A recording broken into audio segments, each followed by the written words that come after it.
Hey there, ladies and gentlemen, my name is Magnus and I welcome you guys to the Fire Emblem Beginner's Guide to Conquests. Today we are plunging through the ice and snow to take a look at Chapter 8. But before we begin, a lot of people complained about me neglecting to mention a certain character in the last episode.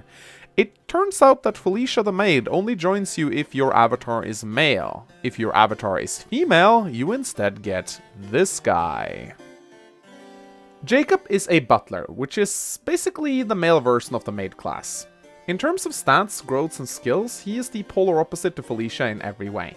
While Felicia focuses on magic, speed, luck, and resistance, Jacob is instead a lot more bulky, with more hit points, strength, and defense. His personal skill, Evasive Partner, gives Corin 15 avoid and -3 damage taken as long as they are adjacent to or paired up with each other. Jacob also has the male equivalent skill of Demoiselle, Gentilhomme, that reduces the damage taken by nearby female characters instead. Despite their differences, Jacob still pretty much fulfills the same role as Felicia. He heals with staves and acts like a supporting unit with his stat debuffing hidden weapons.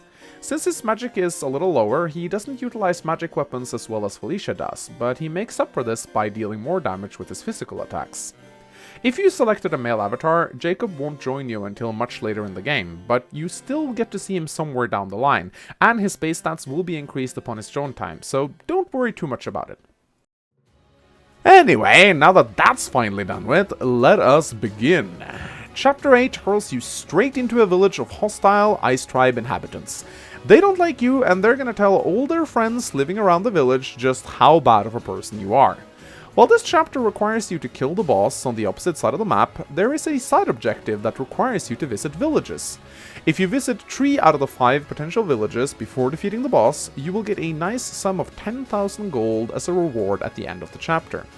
However, there are a bunch of soldiers out to reach the villages before you, and if they succeed, they will not only cause them to shut their gates permanently, but also spawn a bunch of hostile units that will come rushing towards you. Luckily for you, the soldiers are either really cold or just extremely lazy, because they only have a movement stat of 3. Still, if you want that nice reward at the end, you're gonna have to leg it. The boss of this chapter, Kilma, is a pretty tough cookie, as he is incredibly tanky and comes with a Nosferatu tome. The trick when fighting enemy Nosferatu users is to avoid attacking them on player phase, as they will simply heal up on the retaliation strike, and instead just whack them with a counterattack plus a normal hit next turn. This map also features a mini-boss, Flora, who will stay immobile south of the throne. She will attack anyone coming within her range, but more importantly, she will freeze anyone who comes within her staff range. Many players worry about whether or not they can kill her, since she is a playable character later on in the story, but it doesn't matter. It doesn't affect her join time or take away any rewards, so you can safely kill her to avoid her annoying freeze spam. In order to reach the villages before the soldiers do, I prefer to start the map by having Effie and Arthur pair up with Elise and Silas to boost their movements, while leaving Corin and Felicia on foot. I like rushing towards Flora in the center of the map with the intention of killing her on turn 3 before she even gets to freeze anyone, and ignoring the initial wave of enemies coming from the north. One of the villages to the north will be visited by a soldier on the very first enemy phase, and there's absolutely nothing you can do about it, so don't even try to reach it. At the start of turn 2, you will get visited by a pair of handsome devils from the southern forests. They are Dark Mage Odin and Outlaw Niles, and they will be very useful on this map. Let's have a look at them. Odin is your first Dark Mage, and you may notice something extremely off about him.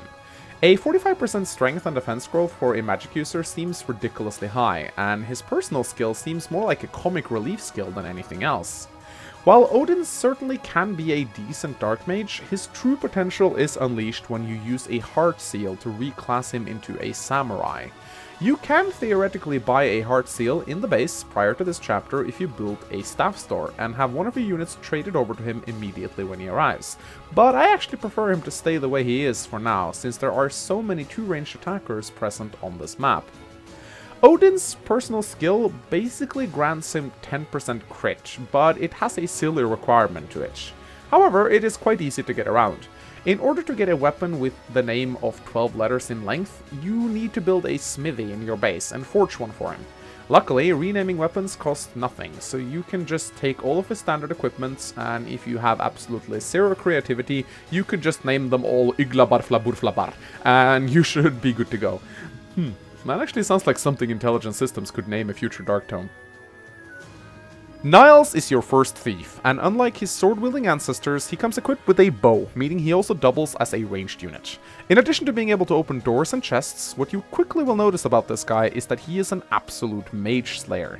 With a base resistance of 12 and the ability to double and one-round most of the mages on this map, Niles will be an extremely powerful unit. His personal skill, Kidnap, is taken straight out of Tracia 776 and is a very useful tool, even though he doesn't gain access to it straight away. In order to utilize it, you need to build a prison in your base. Once you have that, Niles will get the option to capture enemies he would otherwise be able to kill. While capturing enemies, he takes a 10% hit penalty and cannot activate special skills or land critical hits, but if he does manage to bring his target down using this command, he will gain the option to recruit said enemy as an ally after the chapter is over. You can do this with all generic goons and even certain bosses, which is actually immensely useful as some of them are really strong. Not all bosses can be captured, but I will be sure to notify who can when you encounter them later in the game. Aside from being able to kidnap people, Niles is a very solid unit. Because of his decent magic stat, he can wreak havoc once he acquires a magical bow, and since he will be your only archer for some time, I highly recommend using him. I position my units just outside of Flora's staff range to make sure she doesn't immobilize any of my units, as I need them all to visit the various villages. You will then see me utilize the first Dragon Vein of this guide in a very creative way to prevent certain enemies from advancing on me.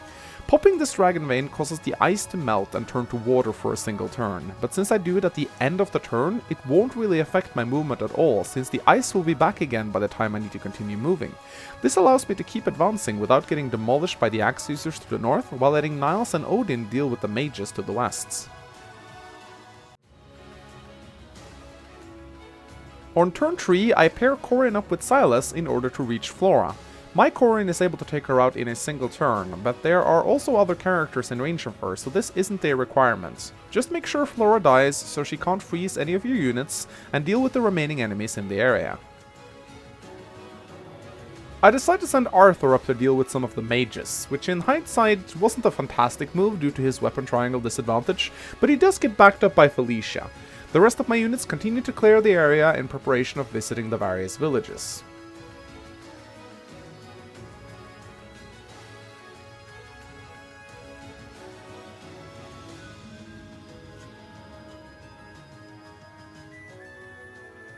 I spread out my units across the ice in preparation for a rather busy enemy phase.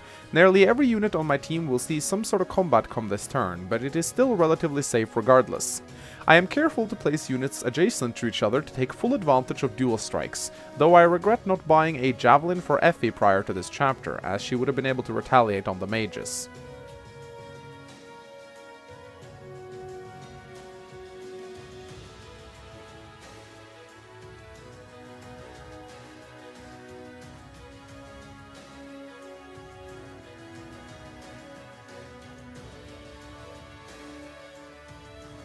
At the start of turn 4, I am able to reach both of the western villages with Corin and Niles.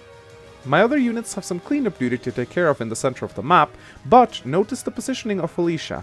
It may not seem like much, but it is actually quite important to position her in this way if you want to reach the final village. Even though our goal to visit the 3 villages is met at this point, I still want to visit them all, and there is still a village to the north that will be reached by a soldier on the next turn. However, no one in my army is quite in range to stop him. This is where the second Dragon Vein comes in handy, as I use Elise to once again melt the ice, trapping the soldier and preventing him from moving on the enemy face. At this point, I decide to use my Silas to clean up the enemies around the boss to give him some experience, as Corin is already on steroids and doesn't really need any more kills for a while.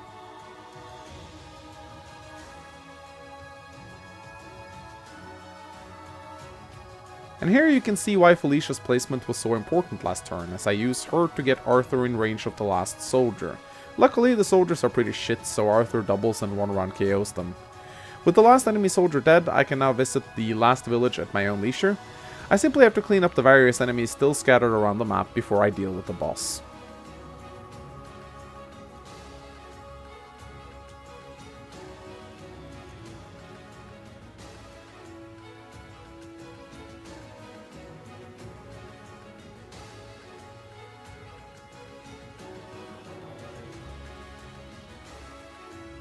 The boss is pretty tough, but he should go down rather quickly to a well-placed counterattack.